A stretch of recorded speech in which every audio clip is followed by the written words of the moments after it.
My name is Troy Rydeb, Renewal Remodels and Additions.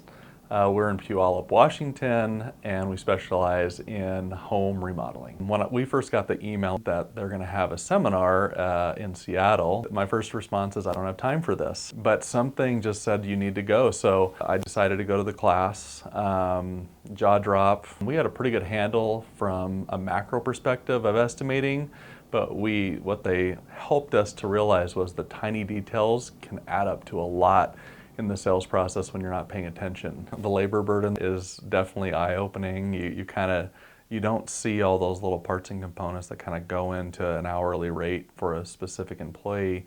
And so it makes you very conscious of not only their time, but their efficiency. It's hard to even put into words all the different things that we've identified where we've had little profit leaks all over the place. I'll just say this, Aspire just encourages us to think. We know our business is the best. And so they're encouraging you and giving you ideas of different areas to think about that maybe we have a profit leak that we need to plug, that maybe we're not thinking about because we don't know. With better profit margins, it helps with everybody's psyche. Everybody's a little happier, a lot less stress. And also we're able to really engage in training employees, so employee retention's been better. Also we're able to attract better quality employees.